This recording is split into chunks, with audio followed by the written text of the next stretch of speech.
Welcome back.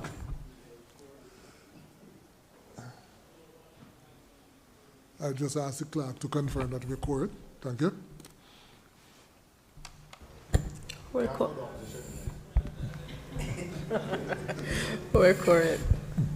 Thank you.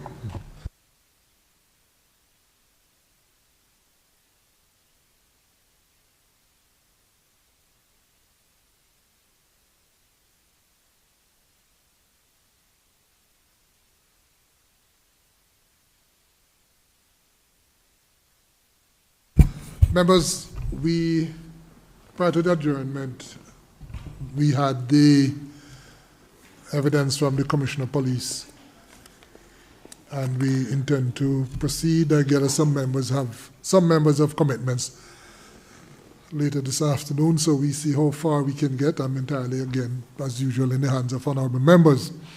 Going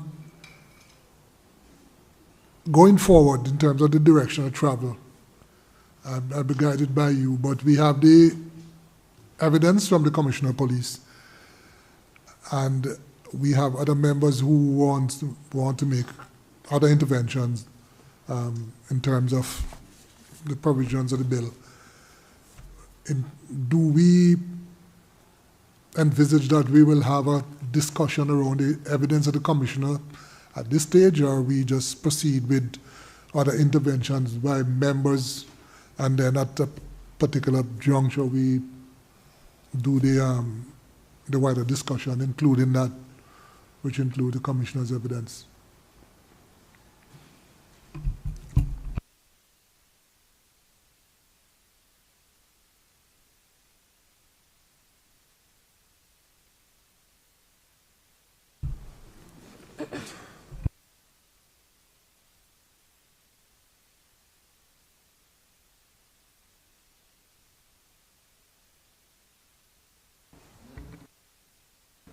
Thank you. Mr. Chair,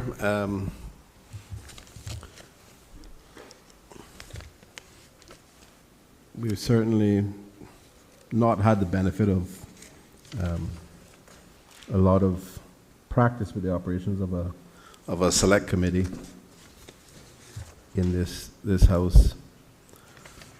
So we're operating within our reviewing or reading of the standing order, the relevant standing orders.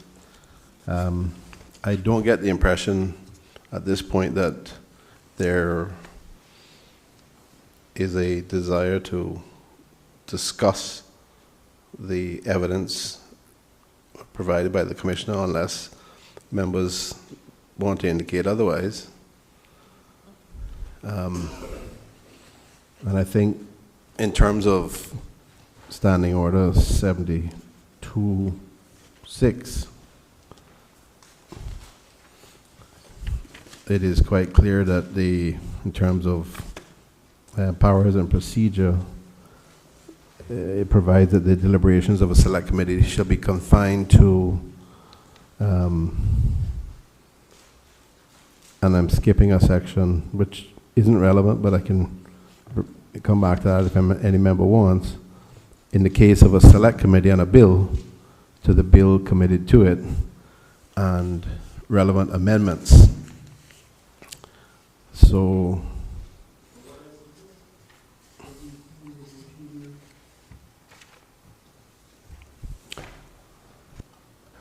Mr. Chair.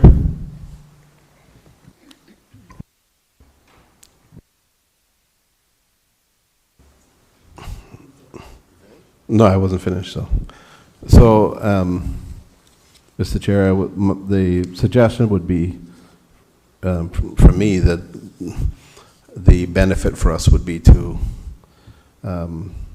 seek to go through the bill, the objects and reasons, and the various clauses, and discuss any amendments that are considered by indication from the committee.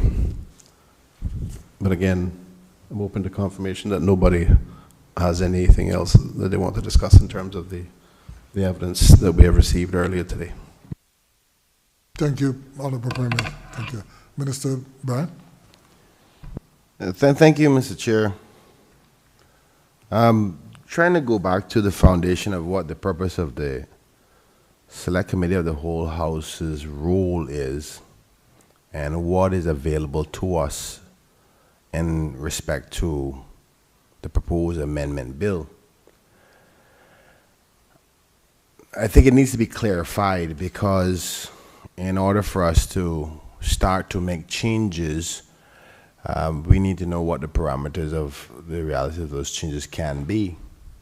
And I made a suggestion as to my understanding as to what this committee can do in the last meeting, whether that may be making amendments to the penalties, outright accept it the way it is, or potentially make a suggestion that the bill should not be sent back to the House at all.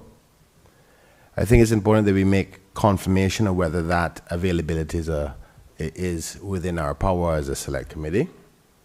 And once that is addressed, then I think the next course of action should be one of, after hearing the evidence, not only by the commissioner, but also by the member of Prospect who gave much evidence,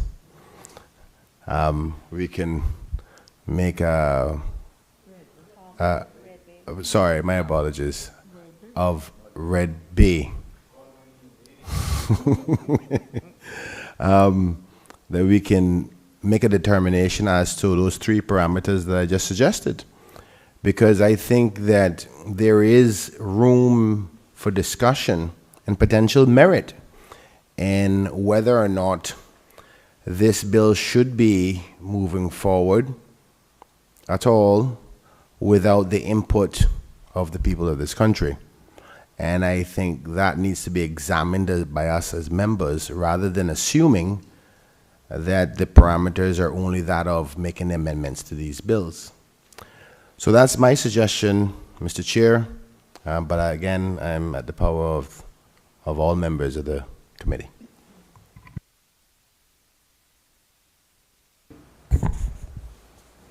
Thank you, Honourable Minister.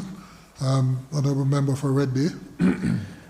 Mr. Chairman, I think what I would like to us to clarify and agree, insofar as that is possible,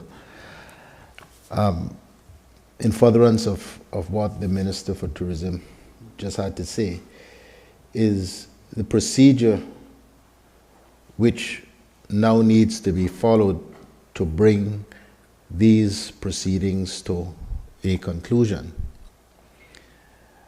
And if I may invite you, sir, to have regard to Standing Order 74, Sub-Order 3,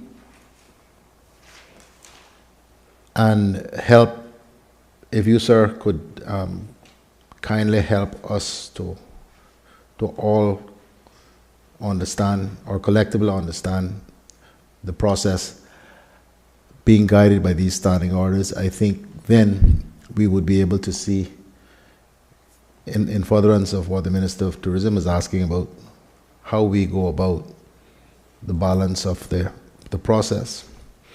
So Standing Order 73.3, a select committee may make a special report relating to its power, functions, and proceedings on any matter that it thinks fit to bring to the notice of the House. Sorry, 74. The 74. 74.3. The chairman of the select committee shall prepare a draft report and submit it for the consideration of the committee. Any other member of a select committee may bring up a report for its consideration. I think we need to read that. When all the reports have been brought up, the chairman shall propose the reports in order until one is accepted as a basis for discussion, beginning with his own report and proceeding with the remainder in the order in which they were brought up. The question to be proposed by the chairman on any report shall be, quote, that the chairman's report be read a second time, paragraph by paragraph. When this question has been agreed to, it shall not be proposed on any further reports, but any portions thereof may be offered as amendments to the report under consideration if they are relevant to it. So, pausing there, Mr. Chair, it seems that you as chairman need to, at some point, prepare a draft report for consideration by this committee. D, 74, 3D, 4D, the committee shall then go through its report paragraph by paragraph and standing orders. 51, procedure in committee on bills, and 52, amendments, new clauses, and new schedules, shall as so far as applicable apply as if the report were a bill, and the paragraphs thereof the clauses of the bill. So again, pausing, it seems to me that we don't go back into committee to consider, or we don't go back and draft amendments and then have them considered in the usual way by the Committee on Bills, but that the report itself, having been agreed, would constitute the relevant agreed amendments to the bill, which is still hanging there. Upon the conclusion of the consideration of the report paragraph by paragraph, and when any proposed new paragraphs have been considered, the chairman shall put the question that this report be the report of the committee to the House. And then F, the report of every select committee shall be signed by the chairman and members thereof. G, the report finally to be adopted shall be such as is agreed upon with amendments, if any, by all the members of the committee, or failing unanimous agreement by a majority thereof. And H, a member of a select committee dissenting from the report, this is what I think we used to call a minority report, of the majority of the committee may by its leave put in a concise written statement of his or hers reasons for such dissent, and such statement shall be appended to the report. And then 74.5, the report or special report together with a copy of the minutes of the proceedings of a select committee shall be presented to the House by the chairman or other member of the committee acting on his behalf, and shall be recorded in the minutes of the proceedings of the House as having been so presented, and the chairman or any member may forthwith and without notice move that the recommendations contained therein be adopted, modified, or rejected. And if the motion be seconded and unopposed, the presiding officer may forthwith and without debate put the question thereon. So it seems like what is contemplated by these standing orders is that once the report is presented to the House by the chairman or other member of the committee, there then is a motion for that to either be adopted, modified, or rejected. So it seems that there would then be the opportunity for another debate on the report itself. And if that happens, well, it happens. If it doesn't, then the presiding officer would forthwith and without debate put the question thereon. And so, Mr. Chairman, I think the next logical thing, even though it's not set out here, is that these amendments, which are agreed upon, would then form the basis for amendments to the bill. And yourself as the Attorney General in your other capacity would have the usual leave to make the necessary changes, if there are any, to the bill to effect the will of this select committee and by extension the House. If I am wrong in any respect, Mr. Chairman, I'm sure you'll point it out. But I want us to try to understand the process that we're about to engage in before we are all over the place. Thank you, Honourable Member. I wouldn't say that you're wrong. I think what you outlined there is a little bit further down the road, though, leading to the compilation, if I will, of the report itself. But before I leave that, I want you to invite you to look at Standing Order 53.3, and see whether you can gain any assistance from what you referenced earlier on about the bill being reported back. So if you look at Standing Order 53.3, says when a bill has been reported from a select committee, the House shall proceed to consider the bill as reported from select committee upon a motion that a report of the select committee on the bill be adopted, and if the motion is approved, the member in charge of the bill may either ask, and that's the operative section, for the House to proceed to the third reading forthwith, or may name a later date, and then you have the motion, to the motion that the report of select committee and the bill be adopted, an amendment may be moved by any member either to leave out all the words after that word, that insert the words, the bill be recommitted to a committee of the House, or add, as the case may be. Translation, it is possible for the bill to leave here, this select committee, and be recommitted to a committee of the whole House on bills again. So there's that possibility. I mean, incongruous as it, convoluted as circular as it seems, but there's that possibility alluded to here. But before that, what I wanted to get at was that in terms of the direction of travel, the Honorable Premier mentioned Standing Order 72.6, and this is in response to the Honorable Minister of Tourism about the scope of what can be discussed by the Select Committee on a bill that is referred to it. And in addition to that, my reading is that you can twin that provision with Standing Order 50 subsection 2, which is the section that deals with the ordinary committee and bill, and for obvious reasons. So 72.6 speaks about what can be done, and for the purpose of the public, it speaks to, let's go with indulgence here.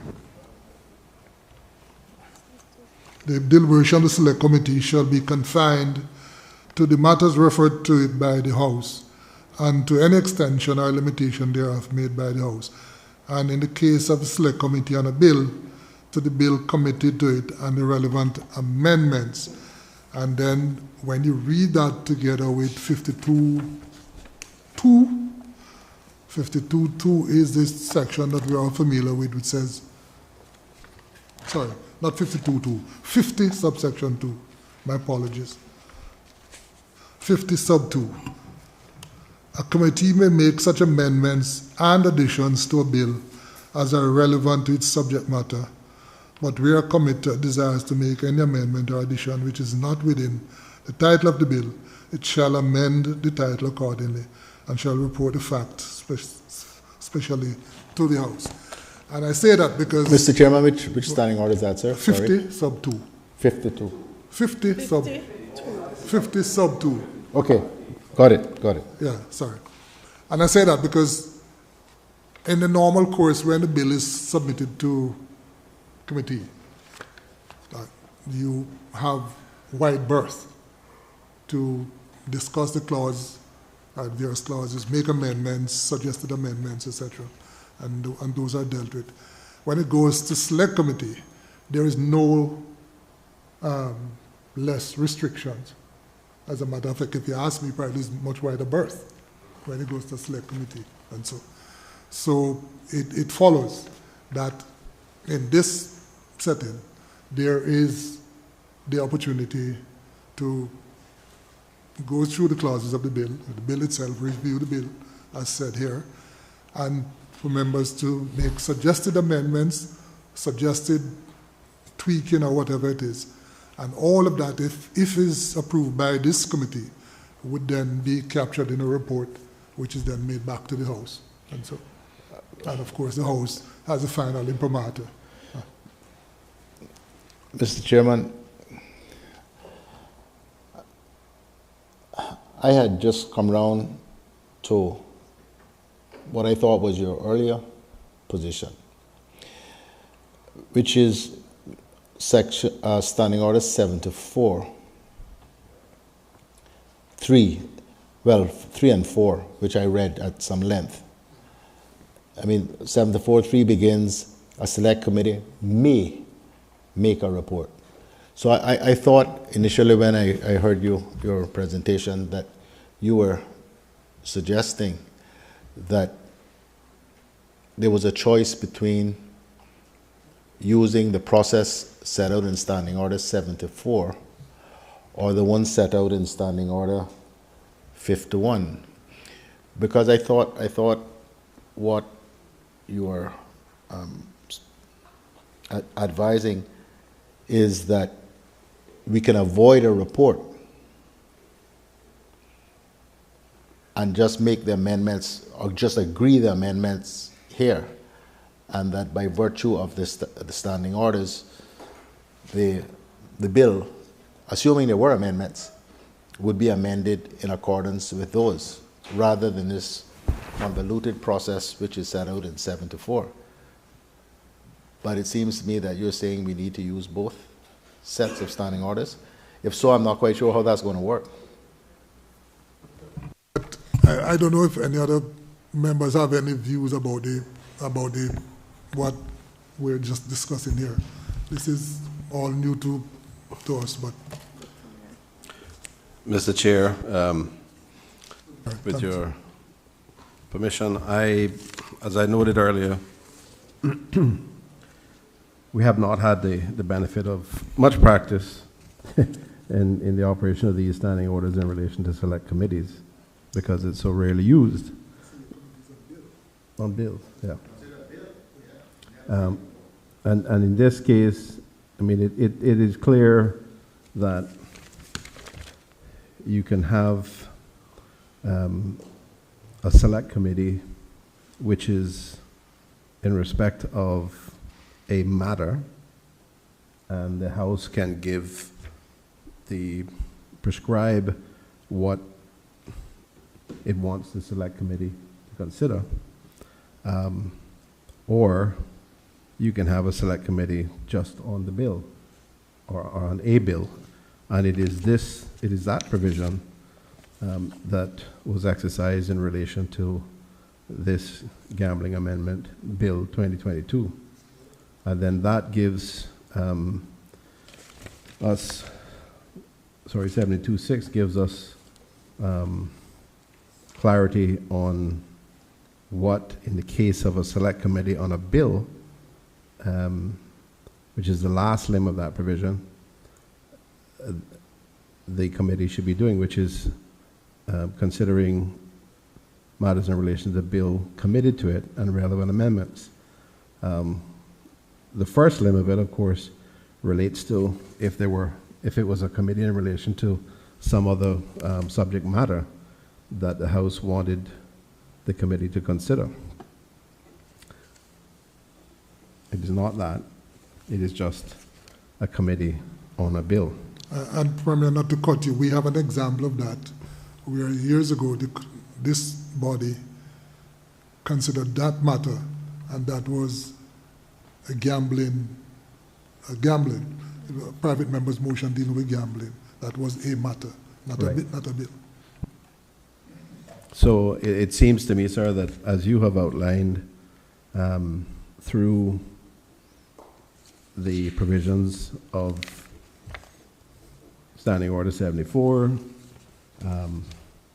and Standing Order 50,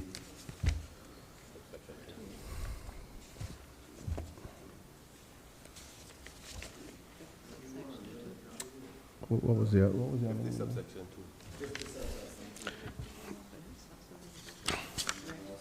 50 subsection 2, which talks about the functions on a committee on bills, but there's another one.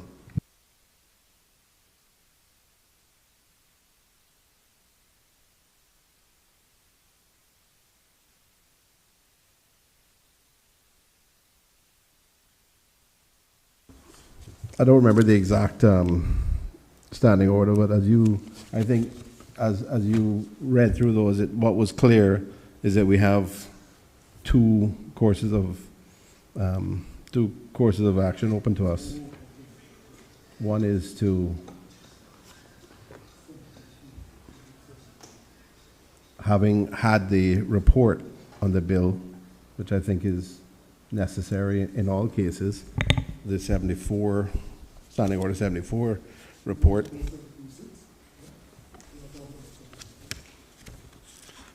Not 72.6. I was speaking in relation to the standing order, which allows the report, I think it's 53.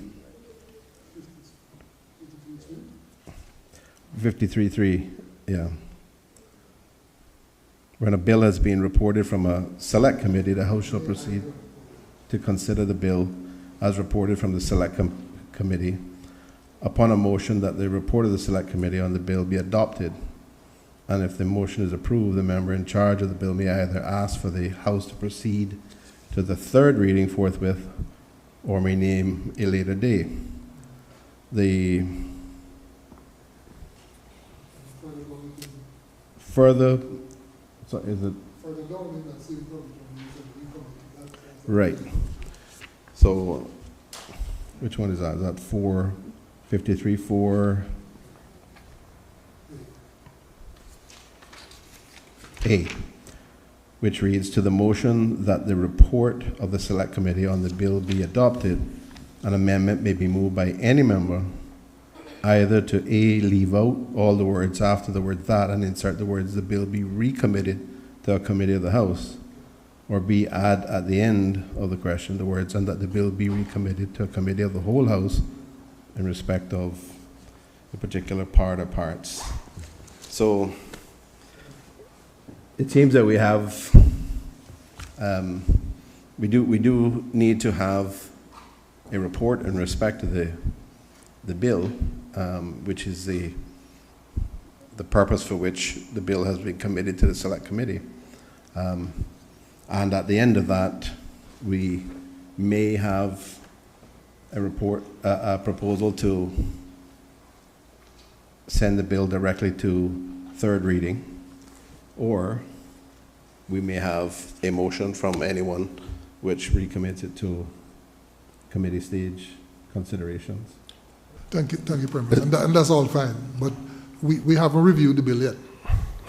So, but Mr. Chairman, just to make sure that it is clear, I think the Premier has conceded that or said that, is if you look at Standing Order 49.1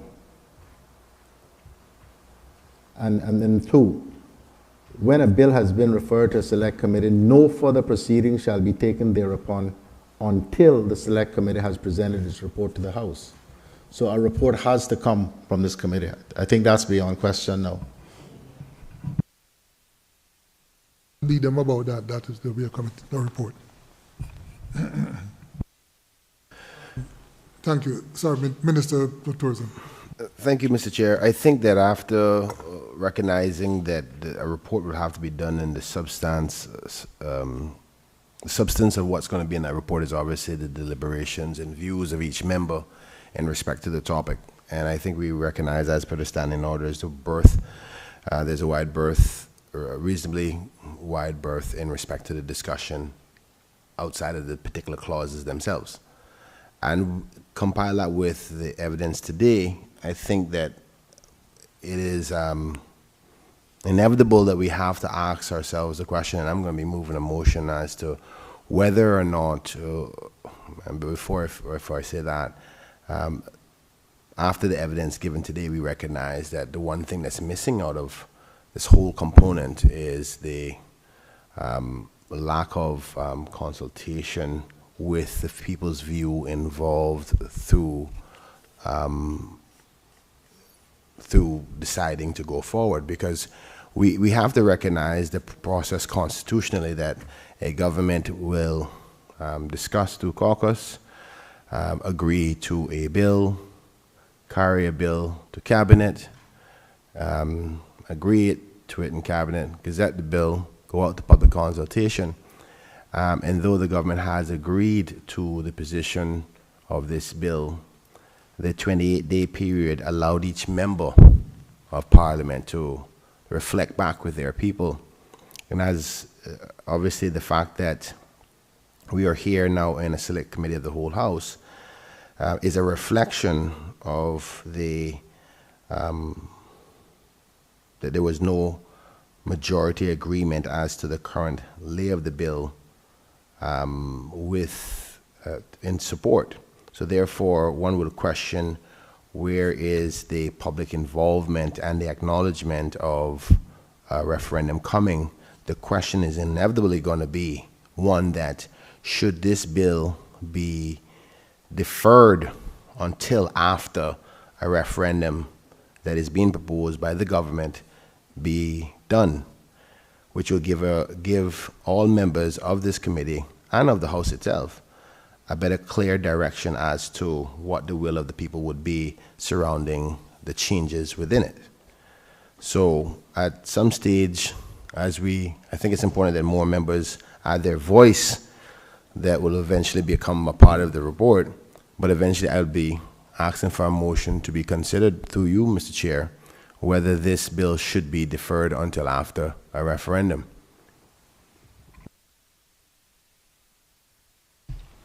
Thank you, Honourable Minister.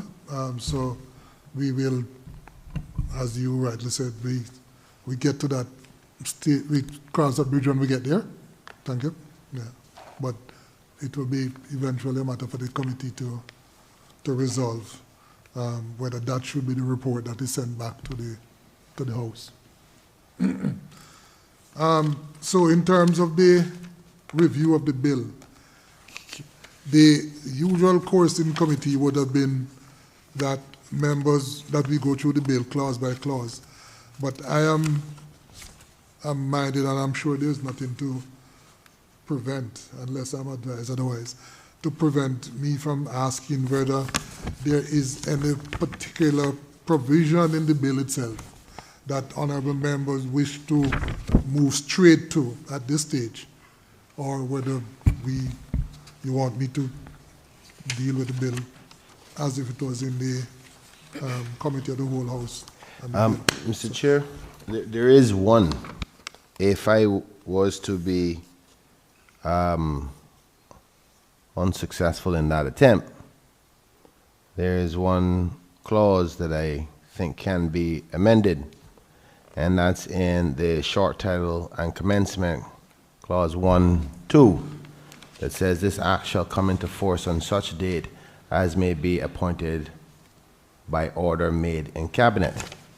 And I would suggest an amendment to be said that this act shall come into force on such date as may be appointed after a referendum by the people.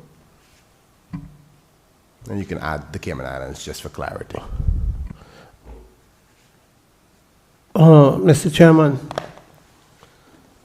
if you have the amendments that I tabled, you would note that it begins, the set of amendments begins with clause 1. So while that was tabled, I thought we would begin there. Can I just ask whether members have your amendments? Well, they shortly were passed out.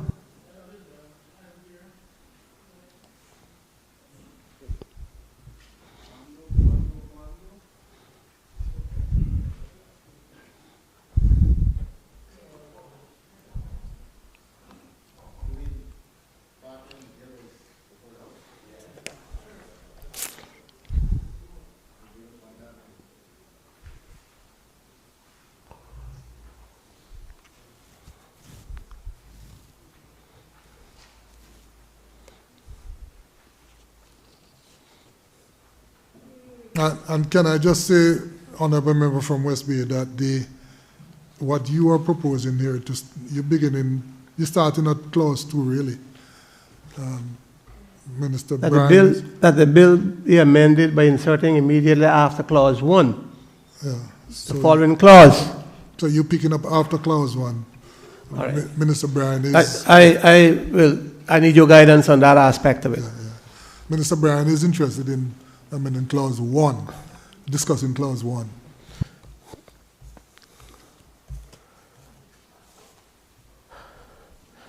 And if that is so, if his is so, then what happens to my amendment? Does it still have a chance to be voted for or against? No, Okay. we go through all the discussions, honorable member.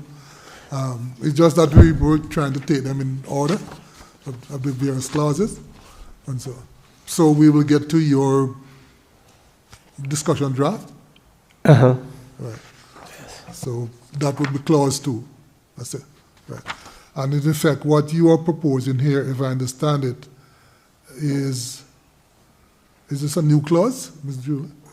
Is this in effect a new clause?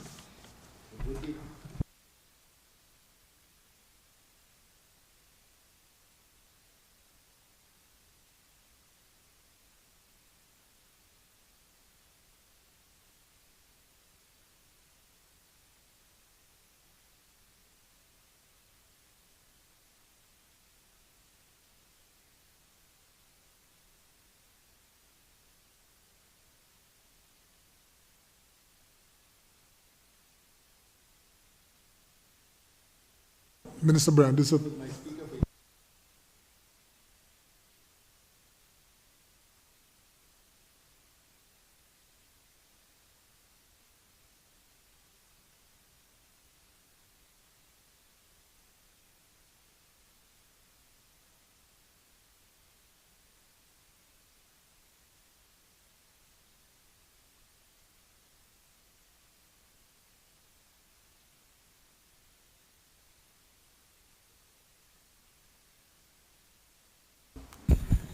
Mr. Chair,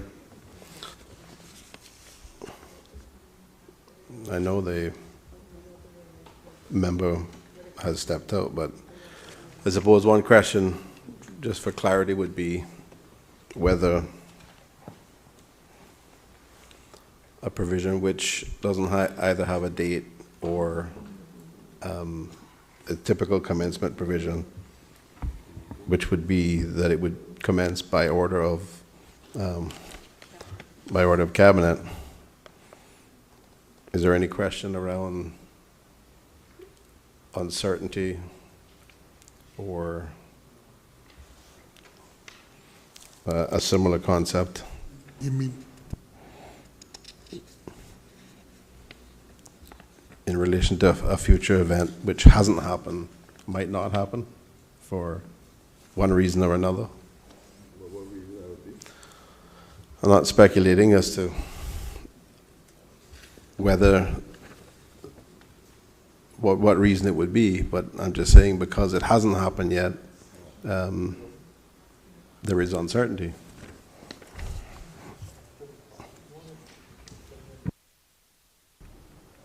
Thank you. Well, thank you, Honorable Premier. Well, members heard Minister Bryan. If you, can I impose upon you, just ask you to articulate the suggested amendments that you want to be discussed? Thank you, Mr. Chair. My suggestions were to amend the short title and commencement 1, subsection 2, that says currently, the act shall come into force on such day as may be appointed by order made by the cabinet. Right. I am suggesting the amendment to say, this act shall come into force on such date as may be appointed by cabinet after a referendum on the subject matter of the gambling bill.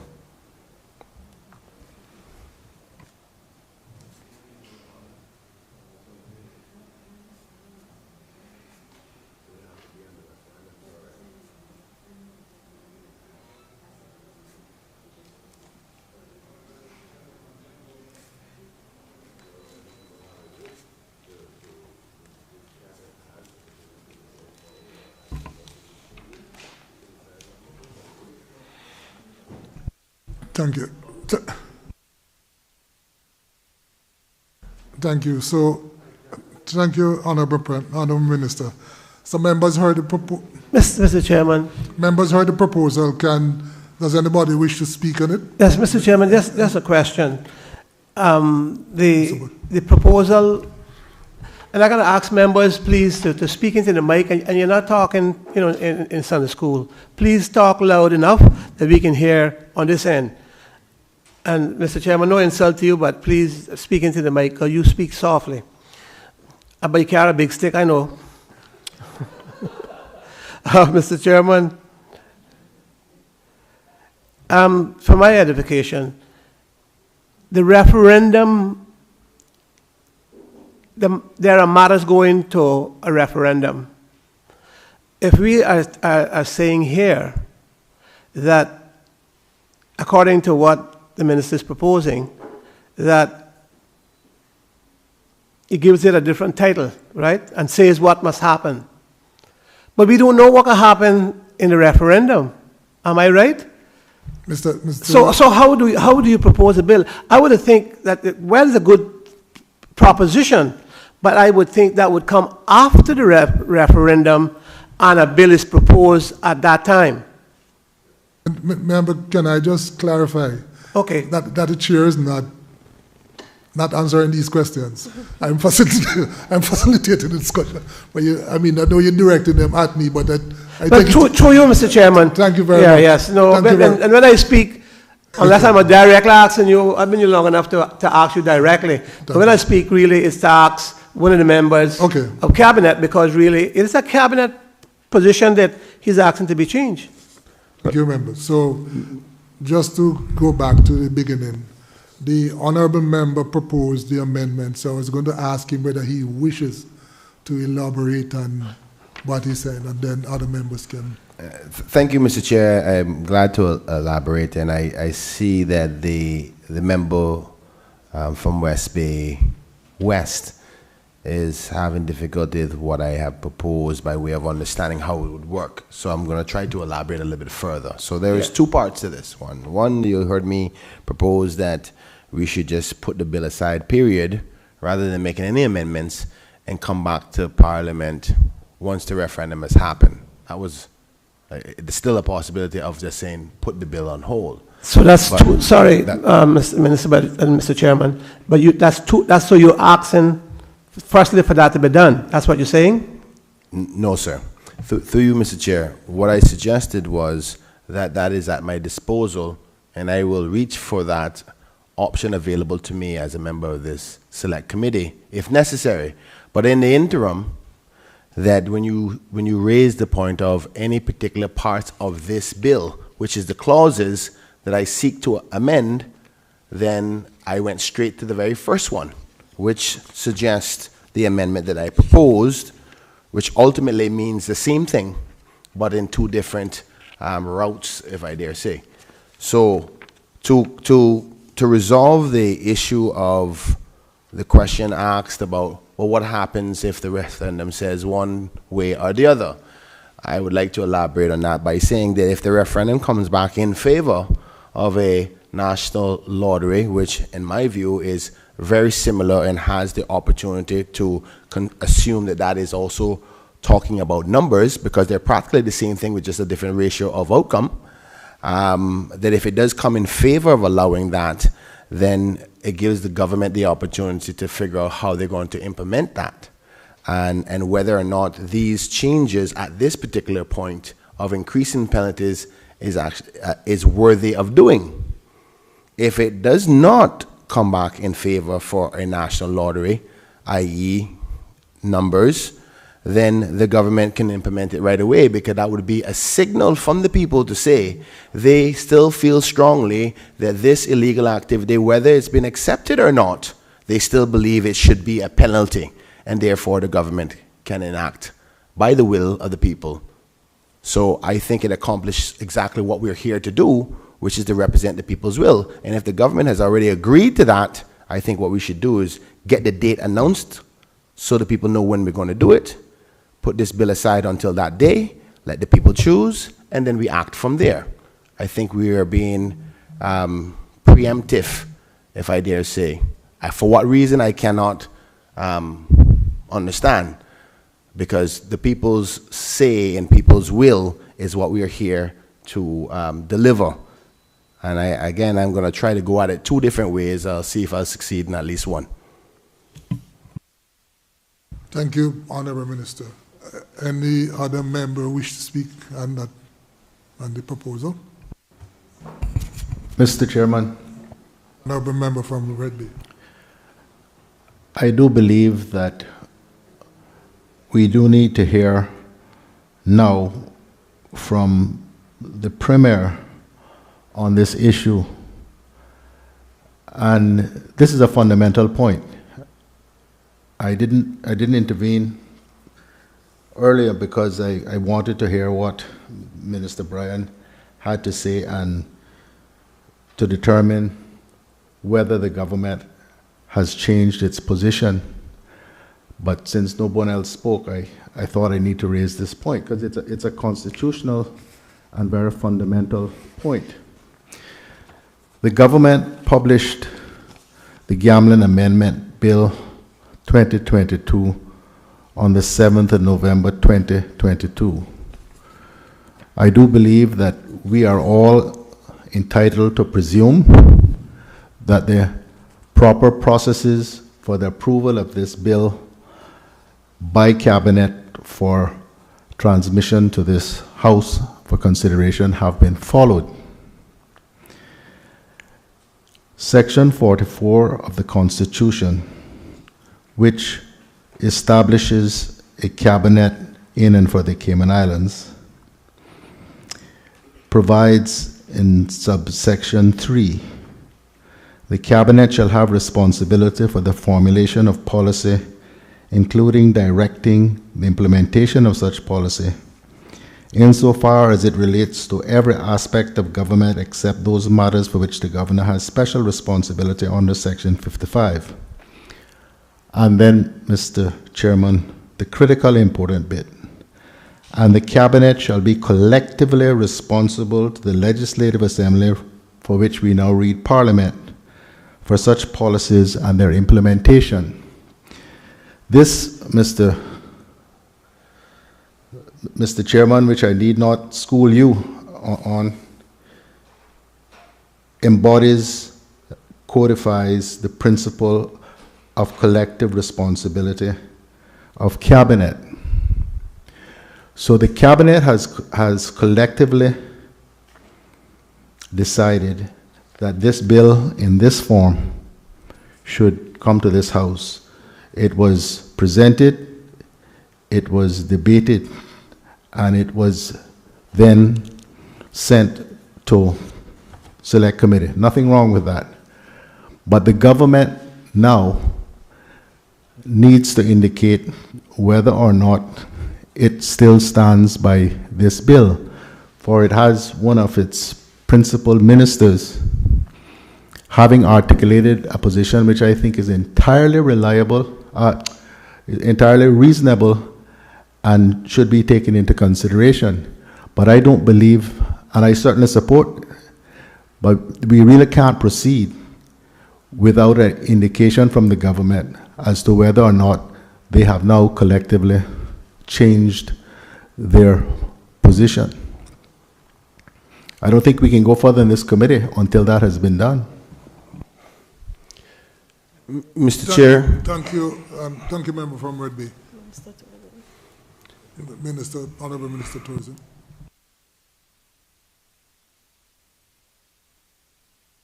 Mr. Chair. No problem. Thank you. Mr. Chair, the member from Red Bay has noted the constitutional issues under Section 44. I do think that there is a matter that we need to get clarified, not necessarily on the view of Cabinet on the bill as a whole, but a question has been raised around this particular commencement provision. and it is something that we need to have a further discussion on. So at this point, I am not able to indicate anything further in terms of the government position until we do that, and I would suggest that we adjourn for a subsequent date, which will give us the opportunity to clarify this particular point. Can I, thank you, Honorable Member. Can I just, for what it's worth, can I just indicate that and I'm subject to correction, I haven't read or understood the minister to be saying that he's against the bill, or he has a change of heart. What he's proposing is an amendment to the bill as to the timing of the commencement of any legislation that commences. That's agreed. Thank you, Mr. Chair. If I think, considering the fact that principal discussion seems to be around me, I could potentially. Thank you, Mr. Chair. It is quite saddened that we've come to this point now where it's trying to seem rather political and trying to. I see the member for Red Bay trying to either create controversy between myself and my government by way of suggesting that I have constitutionally moved away from my government's position. But I don't recall us taking a vote, at least not yet. And I question whether we recognize the purpose of this select committee. If we are not here to make an amendment to the one thing that we have agreed to, does any member of cabinet that makes a proposal for an amendment then as such suggesting that they're moving away from collective responsibility? Is that what we're saying? Or are we discussing it? Because the freedom and ability to have a discussion and debate about the bill has to be established in the select committee. Otherwise, therefore, no member would say, I'm going to change the bill at all. Then there's no point of having a select committee in the first place. Mr. Chairman, as just a member of the House, but with some knowledge, Thank you. I think the Premier is right for the sake of the government. And if I was members of cabinet, I would jump at that to have that discussed within themselves, because regardless whatever is said, when a bill has come here, it is the bill of the cabinet. And there is a collective responsibility. You can't get away from that, which is a constitutional position. So I think the Premier is right in saying, let's get another date and they'll have time to discuss amongst themselves, because it is a cabinet matter. The Honourable Member. Premier? Thank you, Mr. Chair. Mr. Chair, I think it will result in more constructive discussion for us if we do adjourn at this point and come back to a subsequent date. It's not just around the issue of an amendment. So it does, I think, go a little bit wider, and it requires us to have clarity. Part of the problem, obviously, is this, as I said several times previously, probably very few, if any of us, have any experience with the select committee process. And of course, we have recognition that the standing orders are also in need of updating. So we have a number of factors that are working against us in terms of us having clarity around the way forward here, and I think it would be very instructive and helpful for us to have a discussion and then also take the opportunity to be very clear about the process. So, Mr. Chair, I would move the adjournment.